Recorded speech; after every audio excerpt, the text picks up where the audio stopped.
More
βράδυ της Κυριακής των Βαΐων εισερχόμεθα πλέον, αγαπητοί μου, στον λειτουργικό κύκλο της Μεγάλης Εβδομάδος. Όλες οι ακολουθίες ψάλλονται κατά 12 ώρες νωρίτερα. Οι ακολουθίες του όρθου των 3 πρώτων ημερών ονομάζονται ακολουθίες του νυμφίου, που σημαίνει στη γλώσσα μας ακολουθίες του γαμπρού. Από πού προήλθε όμως η ονομασία και γιατί επελέγει? Γιατί πολλά τροπάρια μιλούν για τον νυμφίο και τον νυμφώνα? Ο Χριστός χρησιμοποίησε, αγαπητοί μου, πολλές εικόνες και παραβολές για να περιγράψει τη Βασιλεία του Θεού. Η κυριότερη όμως εικόνα που χρησιμοποίησε είναι η εικόνα του γάμου, όπως ακριβώς διαφαίνεται στην παραβολή των 10 παρθένων. Ο γάμος είναι ένα γεγονός χαράς και θεωρείται ευτυχής, όπως όποιος βρεθεί σε γάμο. Πώς γινόταν ο γάμος στην εποχή του Χριστού? Γινόταν στο σπίτι της νύφης. Οι νύφοι στολισμένοι, έτοιμοι, μαζί με τους καλεσμένους που φτάνουν έγκαιρα εκείνοι, περιμένουν όλοι τον νυμφίο, τον γαμπρό. Ο νυμφίος κάνει την έκπληξη. Έχει κρατήσει μυστική την ώρα της άφηξής του. Έξω από την πόλη θα τον περιμένουν 10 παρθένες, 10 κορίτσια με λαμπάδες αναμένες. Όταν φτάσει η πόρτα θα κλείσει και δεν θα μπορεί να μπει κανείς πλέον. Ο τελευταίος που θα μπει θα είναι εκείνος. 10 παρθένες λοιπόν τον περιμένουν, 5 φρόνιμες, συνετές, οι δεύτερες μωρές και ασύνετες. Οι πρώτες παίρνουν εφεδρικό λάδι, μήπως και αργήσει ο νυμφίος, οι δεύτερες αμελούν. Ο νυμφίος όντως αργεί και οι παρθένες κοιμούνται. Τα μεσάνυχτα όμως ο νυμφίος φτάνει. Το λάδι έχει λιγοστέψει και η φλόγα στις λαμπάδες πάει να σβήσει. Οι συνετές γεμίζουν από το εφεδρικό λάδι. Οι μωρές τρέχουν να αγοράσουν. Ο νυμφίος έρχεται, δεν περιμένει. Μπαίνει στο στολισμένο σπίτι μαζί με τις 5 παρθένες και οι πόρτες κλείνουν. Οι μωρές παρθένες μένουν εκτός νυμφώνους, έξω της χαράς του γάμου. Ο Χριστός είναι ο νυμφίος της Εκκλησίας και κάθε ανθρώπινης ψυχής. Έρχεται για να τελέσει τους μυστικούς γάμους, να συναντηθεί και να ενωθεί μαζί μας και αναμένει και τη δική μας ανταπόκριση στο κάλεσμα της αγάπης του.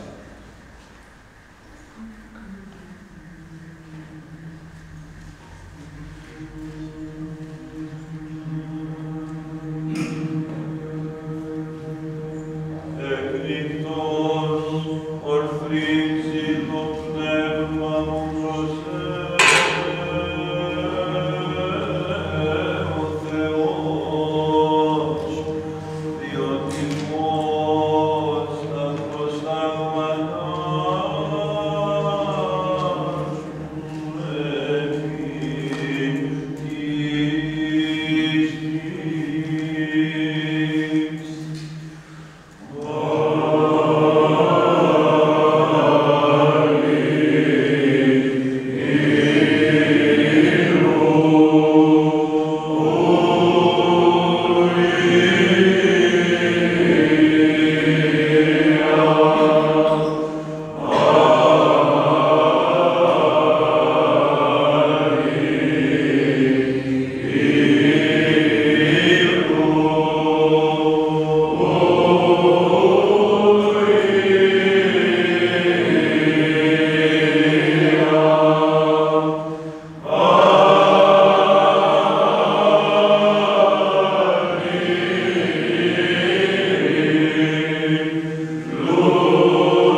Εκκλησίας του Όρθρου ψάλλεται το εξαποστηλάριο και είναι μια περίληψη της γιορτής.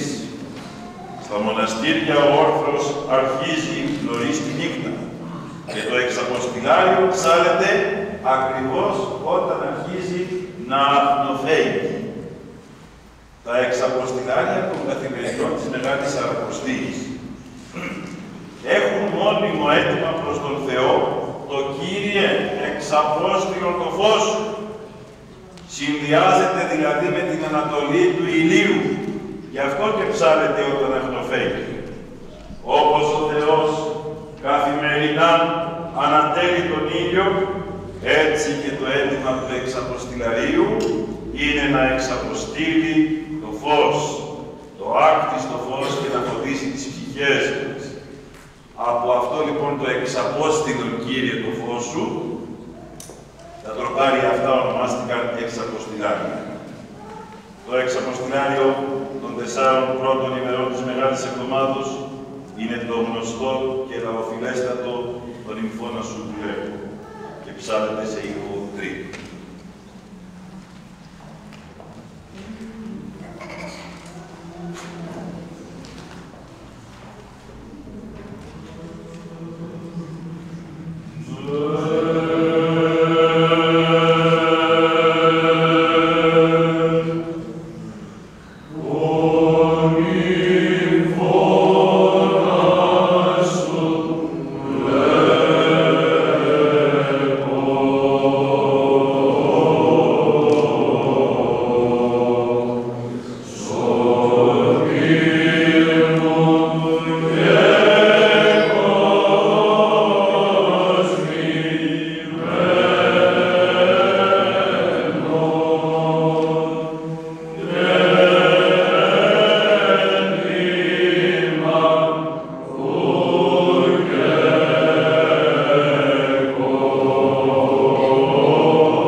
Ο υμνοδός το διασκευάζει βέβαια λίγο ποιητικά, ακούγοντας το «Οι ψυχές μας αναλυγούν», ανεβαίνοντας με την ουράνια μελωδία από την επίγεια προς την άνω Ιερουσαλήμ.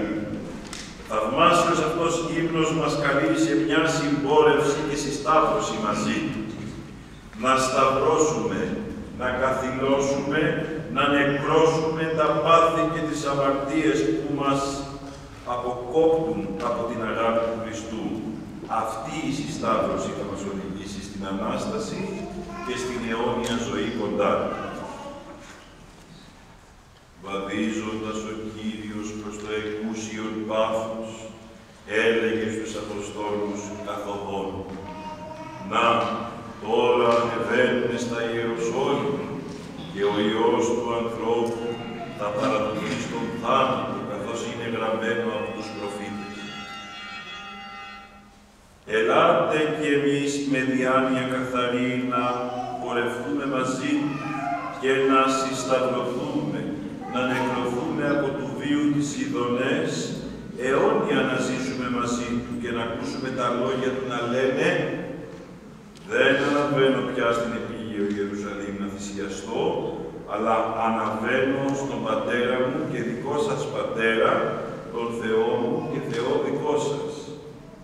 Και μαζί μου θα σας ανυψώσω στην άνω Ιερουσαλήμ τον καιρό της Βασιλείας».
αγάπη του Θεού δεν υπάρχει ασυγχώρητη αμαρτία,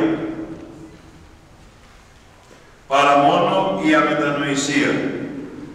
Με τη μετάνοια ανοίγει ο δρόμος για τη Βασιλεία του Θεού.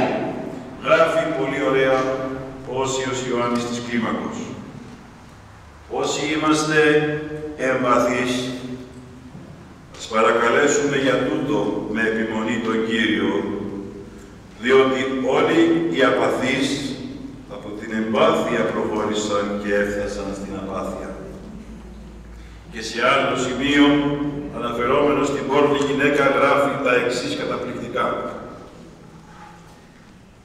Είδα ψυχές που έρεπαν με μανία στους αρχικούς έρωτες. Αυτές λοιπόν, αφού έλαβαν αφορμή μετανοίας από τη γεύση του αμαρτωλού έρωτος, μετέστρεψαν αυτόν τον έρωτα σε έρωτα προς τον Κύριο. Έτσι ξεπέρασαν αμέσως κάθε αίσθημα φόβου και εκεντρίστησαν στην άπλιστη αγάπη του Θεού. Γι' αυτό και ο Κύριος στην αγνή εκείνη πόρνη δεν είπε ότι εφοβήθηκε, αλλά ότι ηγάπησε πολύ και κατόρθωσε εύκολα να αποκρούσει τον ένα έρωτα με τον άλλο. Η μετάνοια δεν υπολογίζει κοινωνικές συμβάσεις, ούτε κάνει λογαριασμούς. Η πόρνη σε όλα σχεδόν τα τροπάρια του κανόνα αντιδιαστέλλεται με τον Ιούδα, ο οποίος μετράει. Οι άνθρωποι μετράνε τα λόγια τους και κυρίως τα λεφτά τους. Ο Ιούδας μετράει, υπολογίζει και καπηλεύει σύμφωνα με όλα τα τροπάρια. Ενώ η μετάνοια είναι σπατάλη, γιατί η μετάνοια θα δίνει όλα.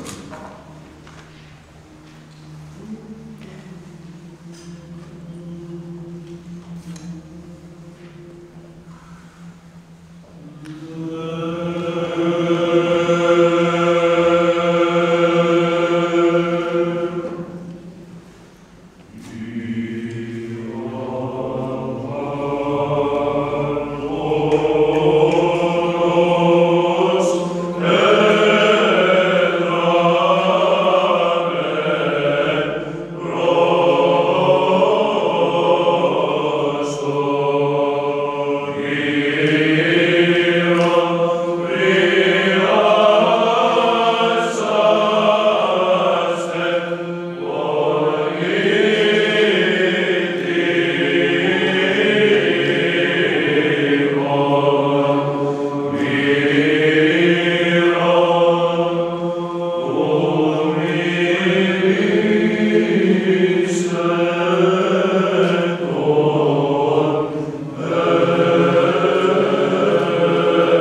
περισμένο από την παραβολή του Χριστού για τους βασιλικούς γάμους, έντες λαμπρότηση των Αγίων σου πώς εισελεύσομαι ο ανάξιος. Ο υμνοδός σαν να βλέπει τη Βασιλεία του Θεού, όπου εκεί ακτινοβολούν οι Άγιοι. Δεν τολμά να μπει στον νυμφώνα, γιατί δεν έχει ένθιμα γάμου. Και όπως εκείνος ο καλεσμένος της παραβολής θα πεταχθεί έξω από τους αγγέλους, έτσι και εκείνος δεν τολμά, αλλά ελπίζει στο έλεος του Θεού, παρακαλεί τον νυμφίο να τον καθαρίσει από τη βρωμιά της αμαρτίας και να τον σώσει. Στη λαμπρή ομίγυρη των Αγίων σου πώς να προσέλθω εγώ ανάξιος, και αν τολμήσω να εισέλθω μαζί του στον νυμφώνα, το ρούχο της ψυχής θα με προδώσει, γιατί είναι ακατάλληλο για γάμο, και οι άγγελοι δεμένο θα με πετάξουν έξω. Καθάρισε, Κύριε, τον ρήπο της ψυχής μου και σώσω με, φιλάνθρωπε. Το τροπάριο αυτό η Εκκλησία το έβαλε και στην ακολουθία της Θείας Μεταλήψεως.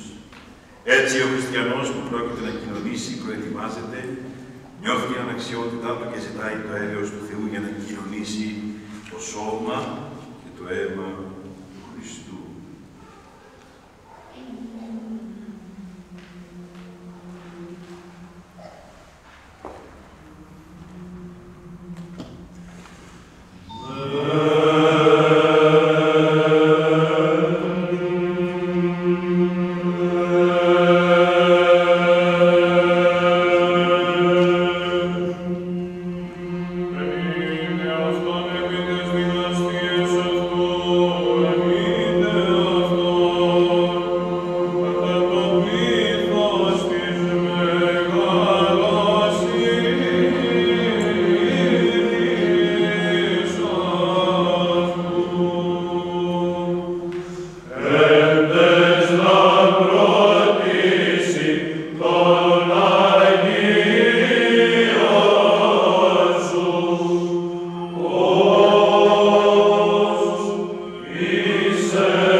τον δίκαιο κριτή.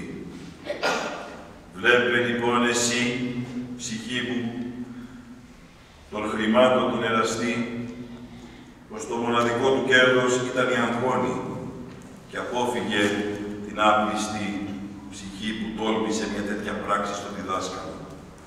Δοξασμένος να είσαι, Κύριε, εσύ που για όλους δείχνεις καλοσύνη. Το απολυτίκιο αναφέρεται σε 3 θέματα. Στον νηπτήρα, στο μυστικό δείπνο και στην προδοσία του Ιούδα. Χωρίζεται σε 2 μέρη. Στο πρώτο μέρος περιγράφεται το γεγονός του νηπτήρους. Οι μαθητές με την απίστευτη πράξη ταπείνωσης και αγάπης φωτίζονται, ενώ ο Ιούδας, βαριά άρρωστος από την αρρώστια της φιλαργυρίας, σκοτίζεται. Σκοτισμένος από το πάθος, αποχωρεί και προχωρεί στην προδοσία. Στο δεύτερο μέρος, ο ποιητής στρέφεται προς εμάς. Γνωρίζει πολύ καλά πού μπορεί να φτάσει ο εραστής των χρημάτων, ο φιλάγυρος. Να ξεπουλήσει τα πάντα. Ο λόγος του είναι προτρεπτικός. Βλέπε, λέει, κοίταξε τι έπαθε ο Ιούδας. Η φιλαργυρία τον οδήγησε στην αγχώνη. Φεύγε. Απόφυγε το πάθος της φιλαργυρίας που θόλωσε τα μυαλά του Ιούδα και τόλμησε ένα τέτοιο φρικτό έγκλημα κατά του διδασκάλου. Και το απολυτίκιο καταλήγει σε δοξολογία προς τον Κύριο.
εννοώντας την περιπέτεια της αγάπης του που τον οδήγησε στο Σταυρό.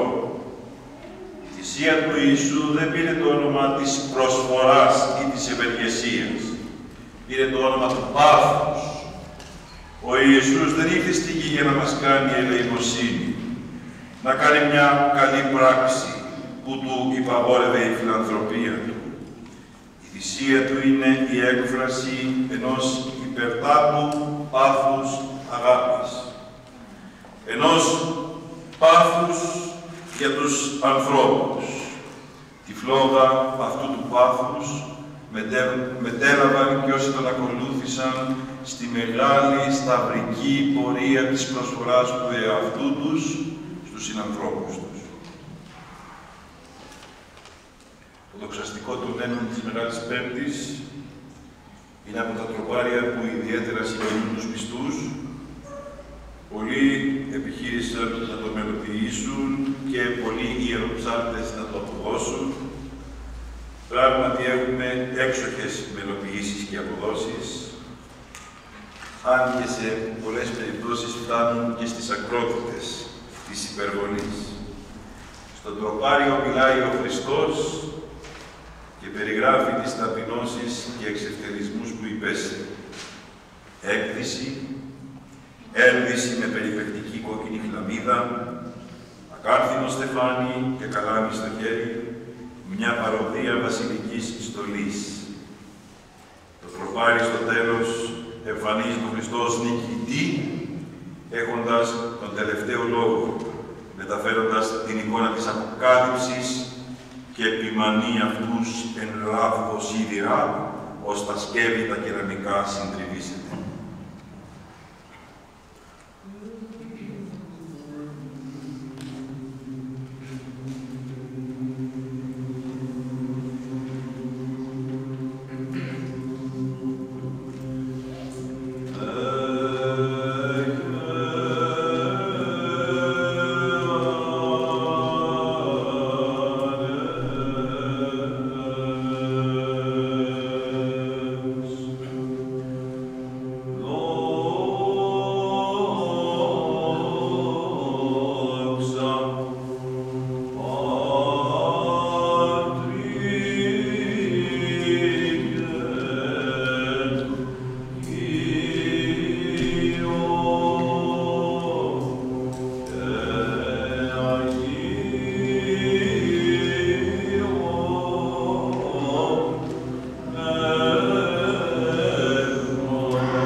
Η μάχη τελείωσε πριν καν αρχίσει.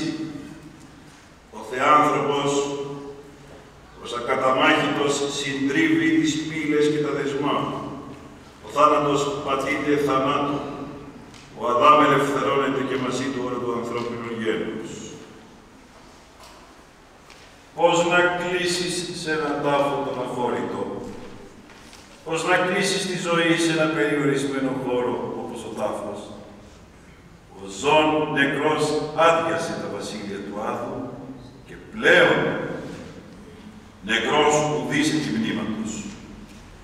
Το Σάββατο που υποφώσκει γίνεται πλέον Σάββατο υπερευλογημένο, γεμάτο δόξα και λαμπρότητα.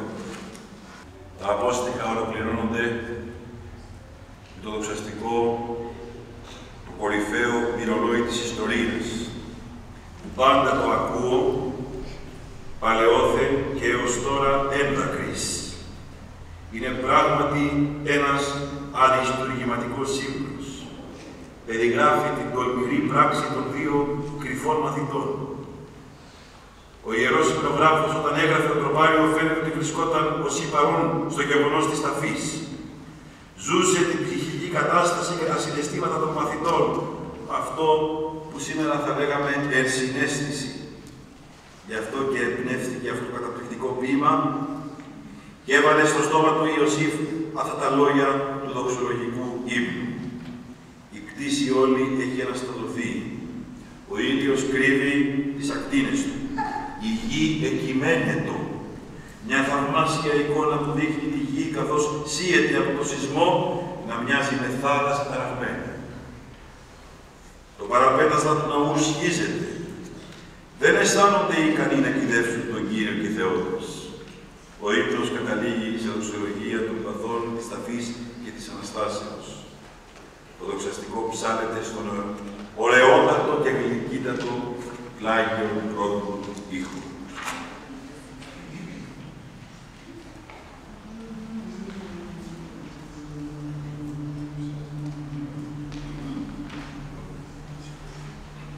Yeah.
μέσα από ένα πλούσιο εικονοκλαστικό λόγο με ποιητικότατες εκφράσεις και εικόνες.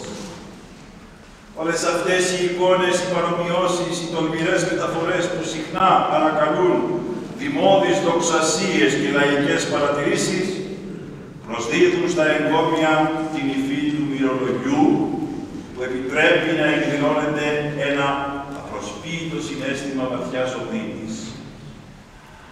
Ωστόσο, επιβάλλεται μια παρατήρηση σχετικά με τα εγκόμια, ότι όσο κι αν αυτά αποτελούν τον επίσημο θρήνο της Εκκλησίας για το θάνατο του Θεού και Λόγου, δεν αποπνέουν ωστόσο τίποτε το καταθλιπτικό, μήτε καν απλή θλίψη, όχι επειδή έξω φυσάει το αεράκι της Άνοιξης, αλλά γιατί σε αυτά πνέει ήδη η άβρα της Αναστάσεως. Ο αναστάσιμος τόνος μεταδίδεται ευθύς εξ αρχής. Οι ιερείς εξέρχονται από το ιερό, θυμιατίζουν τον επιτάφιο και ψάλλουν φορώντας λευκές στολές, στεκόμενοι γύρω-γύρω όλοι από το κουβούλιο του επιταφείου.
πάντας τους αιώνας. Οι τρεις πέδες καλούν όλη την κτήση να δοξολογήσει τον Κύριο. Άγγελοι και άνθρωποι, όλα τα δημιουργήματα, ήλιος, σελήνη, άστρα, φως, σκοτάδι, φωτιά, κρύο, νυφάδες, χιονιού, αστραπές, σύννεφα, βουνά, ποτάμια, θάλασσες, ζώα, φυτά, όλα τον Κύριον υμνείται και υπερυψούνται εις πάντας τους αιώνας. Το περιστατικό αυτό είναι προτύπωση της Ανάστασης. Γιατί, όπως οι τρεις πέδες βγήκαν αλόβητοι από την κάμινο του πυρός, έτσι και ο Χριστός βγήκε αλόβητος από τον τάφο.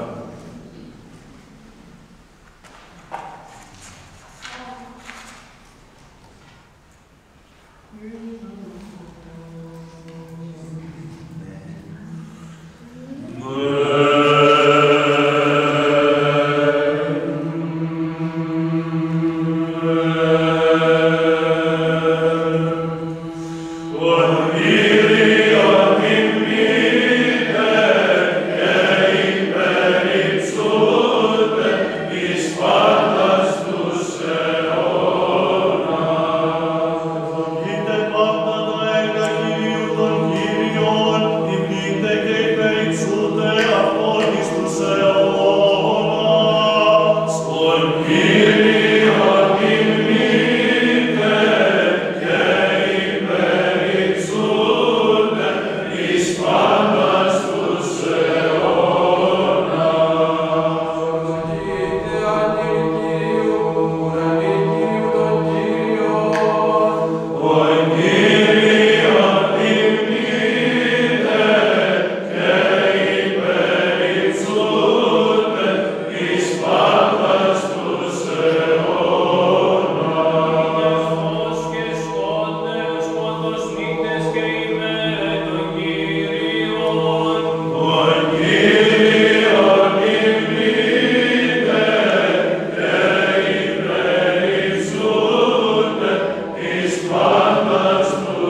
που ήταν μια μικρή συμβολή της ενορίας μας, της ενορίας του Αγίου Σεραφείμ και προφήτου Ηλιού Πεντέλης, στην προετοιμασία μας προς το Θείο Πάθος και την Ανάσταση του Χριστού.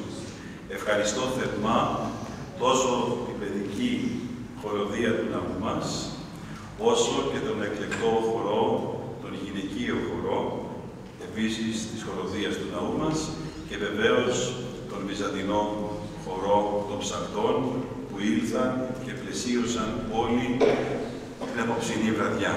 Καλή Ανάσταση σε όλους και ευχαριστούμε για την παρουσία σας. Διευχών των Αγίων Πατέρων ημών, Κύριε Ιησού Χριστέ ο Θεός, ελέησον και σώσον.